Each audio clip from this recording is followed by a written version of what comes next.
आज हम पढ़ने वाले हैं civics class 9 chapter number first, जिसका नाम है what is democracy and why democracy. नाम से लगभग आपको क्लियर हो रहा हो कि इस चैप्टर में हम लोग क्या क्या पढ़ने वाले हैं। तो पहले हम पढ़ेंगे डेमोक्रेसी क्या होती है, उसके बाद पढ़ेंगे आखिरकार डेमोक्रेसी क्यों ज़रूरी है। तो हम इस वीडियो को चलिए स्टार्ट करते हैं। जैसा आप जानते हैं कि इस दुनिया में कई सारे देश हैं और उन देशों को चलाने के लिए कोई ना कोई गवर्नमेंट की ज़रूरत है, सरकार की ज़रूरत होती है। अगर हम बात करें गवर्नमेंट कितने टाइप्स के होते हैं, तो बेसिकली दो टाइप्स के होते हैं, डेमोक्रेटिक गवर्नमेंट और दूसरी होती है नॉन डेमोक्रेटिक गवर्नमेंट। अगर हम डेमोक्रेटिक गवर्नमेंट की बात करें तो यहाँ पर क्या होता है कि एक ऐसी गवर्नमेंट जो जनता के द्वारा बनाई जाती है, चुनी जाती है, उन्हें डेमोक्रेटिक गवर्नमेंट कहते हैं। और अगर जिस देश में डेमोक्रेटिक गवर्नमेंट होती है तो उस देश को क्या कहते हैं, इस देश में क्या है, डेमोक्रेसी है। और डेफिनेशन से अगर हम इस चीज़ को समझें तो democracy is the form of government which is the ruler are elected by the people. That means कहने का मतलब क्या है कि सिटीजन्स अपने रूलर्स को खुद चुनती है ना। और अगर नॉन डेमोक्रेटिक की अगर बात करें तो इसमें क्या होता है, ऐसी गवर्नमेंट जो सिटीजन्स के द्वारा नहीं बनाई जाती, उनके हिसाब से नहीं बनाई। जहाँ पर नॉन डेमोक्रेसी रहेगी वहाँ पर सिटीजन्स के पास किसी प्रकार का कोई राइट्स नहीं होगा रूलर्स या लीडर्स को चुनने का। अब जैसे अगर हम एग्जाम्पल में बात करें, म्यांमार की बात करें, तो यहाँ पर क्या होता था कि यहाँ पे जो आर्मी होती थी वो रूल करती थी। 1962 में जो आर्मी को लीड करता था उसी को वहाँ का रूलर बना दिया गया, म्यांमार की जो हम बात कर रहे हैं। अब यहाँ पर ऐसा तो बिल्कुल नहीं हुआ कि सिटीजन से उनको वोट दिया हो, तो यानी कि यहाँ पर क्या हुआ कि यहाँ पर डेमोक्रेसी हुई, बिल्कुल भी नहीं। अगर ऐसा ही दूसरे कंट्री की बात करें, चिली की अगर बात करें, तो यहाँ पर एक डिक्टेटर था जिसका नाम बेनोजी नाम था। इसको भी लोगों ने बिल्कुल इलेक्ट नहीं किया था। तो ये भी एक तरीके से नॉन डेमोक्रेटिक गवर्नमेंट का एग्जाम्पल हुआ। चलिए अगर हम एक और स्टोरी देखें तो एक राजा जो होता था, अगर वो राजा बूढ़ा हो गया, अगर वो गुजर गया, तो उसका जो प्रिंस, उसका जो बच्चा, वहाँ का जो राजकुमार होता है, उन्हीं को वहाँ का राजा बना दिया जाता था। और उसको हम लोग क्या कहते थे, मोनार्की सिस्टम कहते थे। यही सिस्टम कहाँ पे हमको लागू होता हुआ दिखा, सऊदी अरेबिया में। अब सऊदी अरेबिया में क्या होता है, वहाँ का जो राजा है, जो किंग है, वो रूल करते हैं। अब वो रूल करते हैं, इसका मतलब ये नहीं है कि लोग उनको वोट देकर किंग बनाए हों, तो वो भी एक तरीके से क्या है, non democratic form of government है। और वो रूल क्यों करते हैं, क्योंकि वो एक रॉयल फैमिली में जन्म लिए हैं और ये एक तरीके से मोनार्की है, वहाँ पर कोई डेमोक्रेटिक नहीं है। अगर हम डेमोक्रेसी की बात करें तो जहाँ पर लोग अपने लीडर्स का खुद चुनाव कर सके। और नॉन डेमोक्रेसी में क्या होता है कि लोगों को राइट्स नहीं होता अपने रूलर को चुनने का। अब आगे देखें कि अगर कभी हमें इसे समझने के लिए हमारे पास फीचर्स ऑफ डेमोक्रेसी को समझना है और उसके तहत हम पाकिस्तान को एज एग्जाम्पल समझेंगे। होता क्या है, एक उस वक्त की बात है, अक्टूबर 1999 की बात है। वहाँ पर क्या हुआ था, जो पाकिस्तान की मिलिट्री थी वो पाकिस्तान के प्राइम मिनिस्टर के खिलाफ हो गई। नवाज शरीफ वहाँ के प्रेसिडेंट थे, उनको पाकिस्तान की मिलिट्री ने फोर्सफुली हटा दिया और उसको रूल करना शुरू कर दी। अब जो वहाँ के लीडर थे, दैट मीन्स लीड कर रहे थे, परवेज मुशर्रफ, उन्होंने अपने आप को चीफ एग्जीक्यूटिव घोषित कर लिया। लेकिन वो तो कोई पोस्ट होता नहीं है, तो बाद में उन्होंने डेजिग्नेशन को चेंज करके अपने आप को प्रेसिडेंट डिक्लेयर कर दिया। उसके बाद क्या होता है कि 2002 में उन्होंने एक रेफरेंडम किया। अब ये रेफरेंडम क्या होता है, रेफरेंडम वो होता है जैसे कि किसी भी पॉलिटिकल क्वेश्चन पर सिटीजन से उसका आंसर पूछा जाता है और जो भी वहाँ के सिटीजन्स का आंसर होता है वही गवर्नमेंट को मानना पड़ता है। 2002 में रेफरेंडम का क्वेश्चन ये था कि परवेज मुशर्रफ को और 5 सालों के लिए प्रेसिडेंट बनाना चाहिए या नहीं। तो ज़्यादातर जो रिजल्ट आया ना वो येस में आया और परवेज मुशर्रफ को 5 साल का वहाँ पर एक्सटेंशन मिल जाता है। फिर क्या होता है कि कुछ लोगों को ऐसा लगा, ह्यूमन राइट एक्टिविस्ट है, डेमोक्रेटिक एक्टिविस्ट है, मीडिया है, उनको ये लगने लगा कि ये जो रेफरेंडम हुआ है वो लीगल तरीके से बिल्कुल भी नहीं हुआ, कुछ परेशानियां, कुछ लोचा हुआ यहाँ पर। तो परवेज मुशर्रफ को इस बात का पता चला तो उन्होंने अगस्त 2002 में एक लीगल फ्रेमवर्क इशू किया जिससे उसने पाकिस्तान के कॉन्स्टिट्यूशन को चेंज कर दिया। इस ऑर्डर के अकॉर्डिंग प्रेसिडेंट के पास पावर थी कि वो नेशनल असेंबली और स्टेट असेंबली को डिसमिस कर सकता था। और जो नेशनल असेंबली और जो स्टेट असेंबली के जो सिविलियंस कैबिनेट थे उनके काम को कौन कंट्रोल करते थे, तो नेशनल सिक्योरिटी काउंसिल। दूसरे शब्दों में हम ये कह सकते थे जो पाकिस्तान की जो मिलिट्री थी वही इन कैबिनेट के लीडर्स को कंट्रोल करती थी। अब पाकिस्तान में चल क्या रहा था, जो पाकिस्तान के लोग थे वो नेशनल असेंबली और स्टेट असेंबली में वोट तो करते थे, लेकिन जो जीतता था वो किनके कंट्रोल में आता था, मिलिट्री के कंट्रोल में। अभी मैंने आपको बताया कि पाकिस्तान की पूरी मिलिट्री किसके कंट्रोल में थी, तो परवेज मुशर्रफ के कंट्रोल में। अब ऐसा नहीं है कि नेशनल असेंबली और स्टेट असेंबली के पास बिल्कुल पावर नहीं थी, थोड़ी बहुत पावर तो थी ही, लेकिन जो रियल पावर किसके पास थी, परवेज मुशर्रफ के पास थी। तो बात क्या करें कि डेमोक्रेसी का फर्स्ट फीचर क्या कहता है कि डेमोक्रेसी का जो असली पावर उसके पास होना चाहिए जो जनता के द्वारा चुना गया हो। और इधर पाकिस्तान में तो ऐसा बिल्कुल भी नहीं है। और जो नेशनल असेंबली और स्टेट असेंबली में तो वोट डाल रहे थे, लेकिन पावर किसके पास थी? परवेज मुशर्रफ के पास। तो फर्स्ट फीचर ऑफ डेमोक्रेसी क्या है कि in a democracy the final decision making power must rest with the those elected peoples, those who are elected by the people. अब चाइना की अगर बात करें तो चाइना में हर 5 साल में पार्लियामेंट का इलेक्शन होता है, और उनके पार्लियामेंट को क्या कहा जाता है? National people Congress. अब खास बात वहाँ की क्या थी? जो चाइना की जो प्रेसिडेंट बनता था उसे पार्लियामेंट के द्वारा ही सिलेक्ट किया जाता था। अब ये सब तो बिल्कुल ठीक है कि लोगों के द्वारा वोट डाला जाएगा और वहाँ पे सब कुछ चुना जाएगा। अब 3000 जो कैंडिडेट उसमें थे, उनमें से किसी एक को प्रेसिडेंट बना दिया जाता था। यहाँ पे परेशानी क्या थी? जो पार्लियामेंट के अंदर सिर्फ एक ही पार्टी थी और वो थी चाइनीज कम्युनिस्ट पार्टी। और भी इस पार्टी थी, लेकिन वो बहुत छोटी पार्टी थी।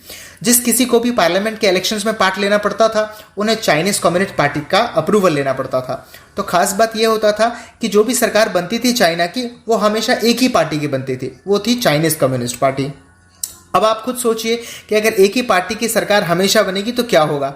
छोटी पार्टीज और नई पार्टीज को कभी चांस मिलना ही नहीं है, और ना ही किसी कैंडिडेट के पास किसी प्रकार कोई चॉइस होगा, ना सिटीजन्स के पास। अब एक और एग्जाम्पल अगर हम देखते हैं तो हम ये समझ पाएंगे कि सेकंड फीचर क्या है डेमोक्रेसी का।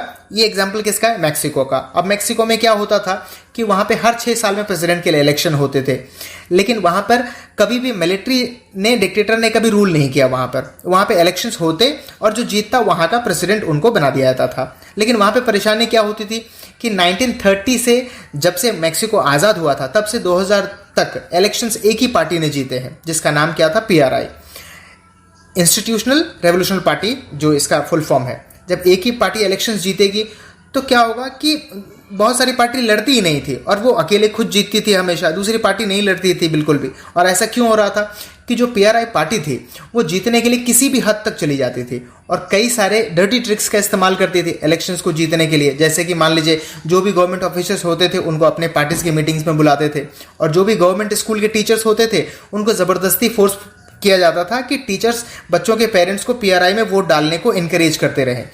और जो PRI पार्टी थी वो काफ़ी ज़्यादा पैसा भी इन्वेस्ट करती थी, दैट मीन्स खर्च करती थी एडवर्टाइजमेंट के लिए, कैंडिडेट्स के एडवर्टाइजमेंट के लिए। न्यूज़ और मीडिया जितनी भी है वो सब केवल PRI के अच्छी बातों को टेलीकास्ट करती थी और बाकी पार्टीज़ को बिल्कुल इग्नोर किया जाता था। और तो और क्या होता था कि कई बार ऐसा होता था कि लास्ट मिनट में आकर जो ऑपोजिशन पार्टी के जो पुलिंग बूथ होते थे उनको सीधे शिफ्ट कर दे दूसरी जगह, जिससे क्या होता था कि वोट डालने में सिटीजन्स को परेशानी होती थी, बहुत ज़्यादा दिक्कत होता था उनको। अब भाई इन सब कंडीशंस को देखने के बाद आप समझ गए होंगे कि ऑपोजिशन पार्टीज के पास तो कोई चांस ही नहीं था जीतने का। तो देख रहे हैं क्या हालत हो गई यहाँ पर। तो पहले एग्जाम्पल हमने देखा चाइना के बारे में कि कोई चॉइस नहीं था उनके पास, क्योंकि एक ही पार्टी थी जो कम्युनिस्ट, चाइनीज कम्युनिस्ट पार्टी। दूसरा जो हमेशा वही जीतती थी और कैंडिडेट्स को वो अप्रूव करने का भी उसका एक काम था। और अगर मैक्सिको को देखें तो वहाँ पर पार्टीज बहुत ज़्यादा थी, लेकिन सिटीजन्स अपनी पार्टीज को चुन नहीं सकते थे, क्योंकि PRI पार्टी का इन्फ्लुएंस भी बहुत ज़्यादा था और पैसा और पावर भी डेटा ट्रिक्स वगैरह इस्तेमाल करके इलेक्शंस को जीतती थी। तो अब जरा सोच के देखिए कि जो इलेक्शंस हुए क्या वो फेयर हुए? बिल्कुल भी नहीं हुए। अगर होते तो बाकी पार्टीज को भी क्या मिलता? मौका मिलता, वो जीतती भी। तो इन दोनों एग्जाम्पल से हमें डेमोक्रेसी का सेकंड फीचर मिलता है। वो क्या है कि democracy must be based on a free and fair elections where those are currently in a power have a fair chance of losing. कहने का मतलब क्या है कि हम अपने कंट्री को तभी डेमोक्रेसी कह सकते हैं जब हमारे इलेक्शंस फ्री एंड फेयर हो। सिंपल शब्दों में कहें तो इलेक्शंस फ्री होने चाहिए और ऑनेस्टली होने चाहिए, जिसमें हारने और जीतने की प्रोबेबिलिटी बराबर होनी चाहिए। ऐसा नहीं होना चाहिए कि एक ही पार्टी मिसलीड करके हमेशा जीतती रहे और दूसरी पार्टीज को बिल्कुल मौका ना मिले। तो सो इलेक्शंस फ्री एंड फेयर होने चाहिए बिल्कुल। थर्ड फीचर्स की अगर बात करें डेमोक्रेसी की, तो इसको समझने के लिए हम कुछ कंट्रीज का एग्जाम्पल लेने वाले हैं। उस कंट्री का नाम क्या होने वाला है? Saudi Arabia. अब इस सऊदी अरेबिया में क्या होता था कि 2015 से पहले 2015 से पहले किसी भी वुमेन को वोट देने का अधिकार नहीं था। अगर दूसरे कंट्री की बात करें एस्टोनिया में क्या सिटीजन्स रूल ऐसे बनाए गए हैं कि जो रशियन माइनॉरिटी है उन्हें डिफिकल्टीज फेस करनी पड़ती थी वोट डालने में। ऐसे एक और कंट्री है जिसका नाम है फिजी में क्या होता था कि वहाँ का जो इलेक्टोरल सिस्टम था वो इंडिजीनियस फिजी है, उनकी जो वोट वैल्यू होगी वो इंडियन फिजियन के कंपैरिजन में काफ़ी ज़्यादा होगी। अगर एग्जाम्पल के रूप में अगर हम समझें तो 2 कैंडिडेट हैं, पहला है राम और दूसरा है श्याम। अगर राम को मिला है 2000 वोट और दूसरी ओर श्याम को मिला है 2001 वोट, किसको जीतना चाहिए? तो लेकिन जीतता कौन था यहाँ पर? राम जीतता था, जिसको कम था। लेकिन ये क्या था, वो उसको जो वोट मिला था वो इंडिजीनियस फिजी के मिले थे, और इंडिजीनियस फिजी के जो वोट वैल्यू है वो उनके मतलब ज़्यादा वैल्यू इनका था। लेकिन ये गलत है। अगर थर्ड फीचर ऑफ डेमोक्रेसी जो हमें मिलता है यहाँ पर वो क्या है कि इन्हें जो कि ये क्या है, in a democracy each adult citizen must have one vote and each vote must have one value. मतलब क्या है कि डेमोक्रेसी के अंदर सभी सिटीजन्स को क्या होना चाहिए, एक वोट होनी चाहिए एडल्ट सिटीजन्स को, और उस वोट की एक वैल्यू होनी चाहिए। अब ऐसा नहीं कोई अमीर आदमी है तो वो पुअर पर्सन से उनकी वोट की वैल्यू ज़्यादा हो, अमीर हो या गरीब हो या मेल हो या फीमेल हो, उनकी वोट की वैल्यू क्या होनी चाहिए, बिल्कुल इक्वल होनी चाहिए। और सारे सिटीजन्स को राइट भी होना चाहिए इक्वली वोट डालने का। आगे अगर हम बढ़ते हैं तो लास्ट फीचर की बात करें, फोर्थ फीचर ऑफ डेमोक्रेसी की, तो हम इसको समझने के लिए जिम्बाब्वे कंट्री की कहानी सुननी पड़ेगी। चलिए जानते हैं आखिरकार जिम्बाब्वे में क्या हुआ। तो जिम्बाब्वे जो था वो ब्रिटेन की कॉलोनी थी, और जो जिम्बाब्वे के लोग थे उनके ऊपर व्हाइट माइनॉरिटी रूल करती थी। मतलब जो ब्रिटेन के गोरे लोग थे वो जिम्बाब्वे के सिटीजन्स पर रूल करते थे। 1980 एक ऐसी ईयर थी जब जिम्बाब्वे को इन व्हाइट माइनॉरिटी से आज़ादी मिली थी। मतलब 1980 को जिम्बाब्वे इंडिपेंडेंट हो चुका था, और जब से देश आज़ाद हुआ तब से एक ही पार्टी ने जिम्बाब्वे पर रूल किया है, जिसका नाम है ZANU-PF। इस पार्टी ने जिम्बाब्वे की आज़ादी में अहम भूमिका निभाई थी। तब से ये देश आज़ाद हुआ है, तब से एक ही लीडर रूल करता है जिसका नाम है रॉबर्ट मुगाबे, जो कि ज़्यादा पॉपुलर था। लेकिन ये इलेक्शन को फेयर तरीके से नहीं लड़ता था, काफ़ी अनफेयर प्रैक्टिसेस करके जो है वो इलेक्शंस को जीतने के लिए करता था। जैसे कि रॉबर्ट मुगाबे क्या करता था, कई बार कॉन्स्टिट्यूशन में चेंजेस लाए। वो चाहता था कि मेरे पास ज़्यादा से ज़्यादा पावर आ जाए, और जो दूसरी पार्टीज हुआ करती थी या उनके कैंडिडेट्स होते थे उनको हैराश करते थे। उनकी जो मीटिंग्स होती थी उनको डिस्टर्ब किया था बार बार। अगर सिटीजन्स अगर गवर्नमेंट के अगेंस्ट खड़े होकर प्रोटेस्ट करे तो उसे भी इलीगल माना जाता था। और जो जितनी भी जिम्बाब्वे की न्यूज़ एंड मीडिया थी वो जिम्बाब्वे की गवर्नमेंट कंट्रोल करके रखती थी उनको। अब जो भी न्यूज़ दिखाई जाती थी वो गवर्नमेंट के फेवर में ही आती थी, गवर्नमेंट जैसा चाहती थी वैसा होता था। और तो और जो क्या है कि कोर्ट भी जिम्बाब्वे के इनके गवर्नमेंट के खिलाफ कोई जजमेंट नहीं होता था, देता ही नहीं था, और जज के ऊपर प्रेशर बनाए जाते थे। मतलब जिम्बाब्वे में कोर्ट की कोई वैल्यू नहीं थी। लेकिन आखिरकार कब तक चल सकता था। तो 2017 में क्या होता है, रॉबर्ट मुगाबे को रिजाइन करवा दिया गया। अब इसे में क्या पता चलता है, किसी भी लीडर का पॉपुलर होना डेमोक्रेसी नहीं है, बल्कि इलेक्शन के साथ साथ हमें यह देखना होगा कि इलेक्शंस के पहले और बाद में कंट्री में क्या हो रहा है। इलेक्शन से पहले ये ज़रूरी है कि नॉर्मल पॉलिटिकल एक्टिविटी हो रही हो और ओपोजिशन पार्टी को भी बोलने का भी राइट हो, और साथ में सिटीजन्स के बेसिक राइट्स को भी ध्यान में रखना चाहिए, जैसे कि प्रोटेस्ट करने का राइट, अपने ओपिनियन रखने का राइट्स, एसोसिएशन बनाने का राइट्स, और कानून के आगे सब बराबर होने चाहिए।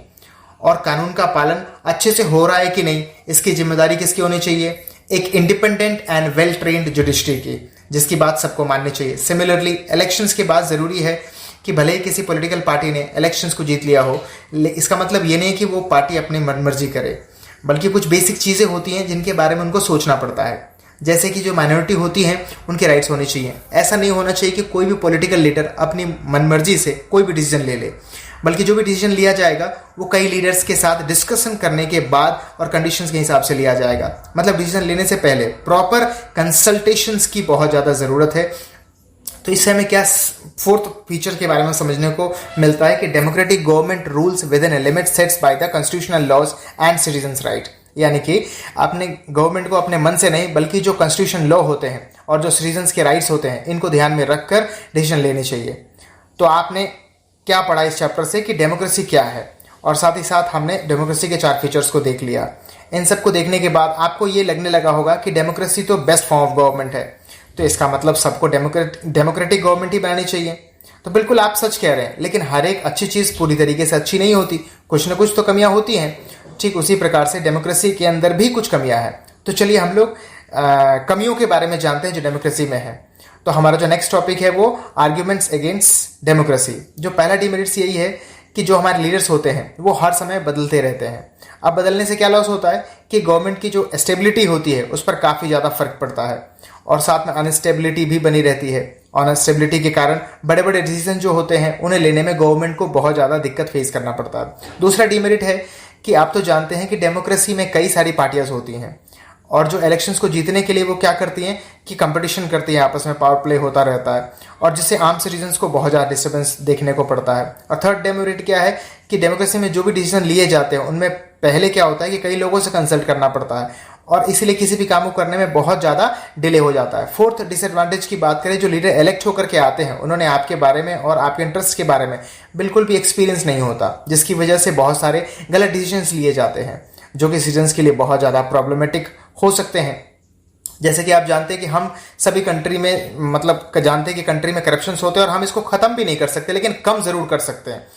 तो डेमोक्रेसी का फिफ्थ रीजन क्या है, उसका जो डीमेरिट क्या है कि कई सारी पार्टीज के बीच में कंपटीशंस बना रहता है और जिसके कारण कई सारे लोग और कैंडिडेट्स या पार्टीज जीतने के लिए करप्शंस का इस्तेमाल करती हैं। और लास्ट जो डिसएडवांटेज है वो क्या है कि जो ऑर्डिनरी पीपल होते हैं उन्हें ज़्यादा नॉलेज नहीं होती डेमोक्रेसी की, उन्हें पता नहीं होता कि कौन सा लीडर हमारे लिए अच्छा है और कौन सा लीडर बुरा हो सकता है। इस चक्कर में लोग गलत लीडर को चूज कर लेते हैं, जिस वजह से बाकी लोगों को भी लॉस का सामना करना पड़ता है। कई साल पहले ऐसा नहीं होता था। पहले क्या होता था कि वोट डालने का अधिकार उन्हीं लोगों को होता था जो वेल एजुकेटेड होते थे और उनमें समझ होती थी कि कौन लीडर हमारे लिए अच्छा है और कौन हमारे लिए सही है या जो भी है। प्रेजेंट टाइम में क्या है कि राइट टू इक्वलिटी को फॉलो करती है और बिल्कुल करना भी चाहिए। वोट डालने का अधिकार सबको मिलना चाहिए, फिर भी ये हमारे लिए एक डिसएडवांटेज के रूप में देखा जाता है। आपको ये 6 डिसएडवांटेज भी आपको क्लियर हुआ। चलिए, तो डीमेरिट्स आपने देख लिया यहाँ पर। तो डेमोक्रेसी में ऐसा कोई मैजिकल पावर नहीं है कि वो सारे कंट्री को प्रॉब्लम्स को सॉल्व कर सके। तो क्या कोई ऐसी गवर्नमेंट है जो डेमोक्रेसी से बेहतर है जिसको हम चूज कर सकते हैं अपने कंट्री के लिए? तो चलिए देखते हैं ऐसा कोई गवर्नमेंट है जो डेमोक्रेटिक गवर्नमेंट से बेहतर हो सकती है और साथ में जानेंगे डेमोक्रेसी के होने से हमें क्या क्या एडवांटेज मिलती है। एक बार क्या हुआ कि चाइना में 1958 से लेकर 1961 तक एक ऐसा भयानक अकाल पड़ा जो कि वर्ल्ड रिकॉर्ड था। चाइना के लगभग 3 करोड़ लोग इस अकाल के दौरान मारे गए। दूसरी ओर इंडिया की इकोनॉमी भी इतनी ज़्यादा बेकार थी कि वो भी इस अकाल का सामना नहीं कर सकती थी। लेकिन इंडिया में ऐसा फैमान देखने को बिल्कुल नहीं मिली। इकोनॉमिस्ट का कहना है कि जो ये फैमान टाइप्स की सिचुएशन किसी कंट्री में आती है तो इसके जिम्मेदार काफ़ी ज़्यादा हद तक गवर्नमेंट ही होती है, देखने को नहीं मिली। इकोनॉमिस्ट का कहना है कि जो ये फैमाइन टाइप्स की सिचुएशन अगर किसी कंट्री में आती है तो इसकी जिम्मेदारी काफ़ी ज़्यादा गवर्नमेंट ही होती है। जैसे कि आप खुद ही देखो कि इंडिया में ऐसी कंडीशंस क्यों नहीं मिली, क्योंकि इंडिया के पास डेमोक्रेसी थी और एक डेमोक्रेसी कंट्री के ऊपर काफ़ी प्रेशर होता है कि अपोजिशन पार्टीज का और मीडियाज का कि इंडिया की गवर्नमेंट को फूड सिक्योरिटी को टाइम पर रिस्पॉन्ड किया, जिस वजह से इंडिया में ऐसी सिचुएशंस देखने को नहीं मिली जो कि चाइना में देखने को मिला।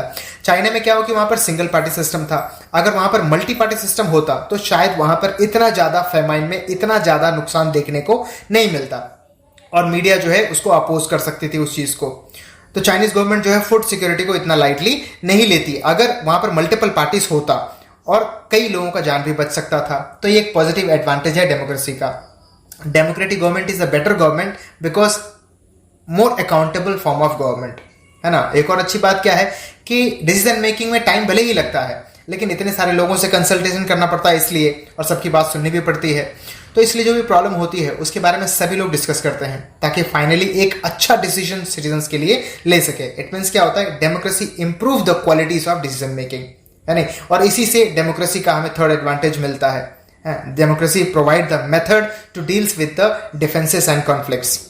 हम सब लोग एक बात जानते हैं कि सोसाइटी में अलग अलग प्रकार के लोग रहते हैं और हम ये भी जानते हैं कि उनके ओपिनियंस भी अलग अलग होते हैं, जिससे उन दोनों के बीच में कॉन्फ्लिक्ट होना एक आम बात सा हो जाता है। अगर मान लीजिए कि अगर कभी ऐसा हो जाए जो पावरफुल है उसका ओपिनियन सिर्फ सुना जाएगा और कमजोर का नहीं सुना जाएगा, है ना, तो क्या होगा कि कोई हैप्पी नहीं रह सकता वहां पर, और ऐसा करने से लोग बहुत टाइम तक एक दूसरे के साथ रह ही नहीं पाएंगे ज़्यादा दिनों तक। तो डेमोक्रेसी बहुत ज़्यादा अच्छी है ना।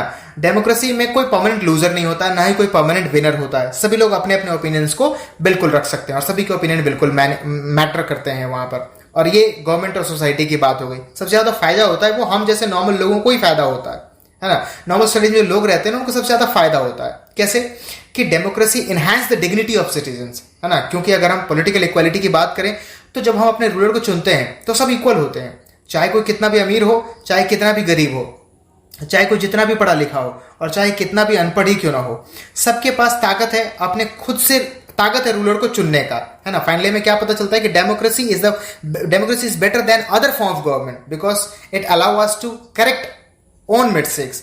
कोई भी कंट्री को रूल करने में मिस्टेक्स होती ही होती हैं, चाहे वो कितनी भी अच्छी गवर्नमेंट क्यों ना हो, तो मिस्टेक्स तो गवर्नमेंट से होगी। लेकिन डेमोक्रेसी की जो खास बात क्या है कि किसी भी गवर्नमेंट की मिस्टेक्स को छुपाया नहीं जा सकता।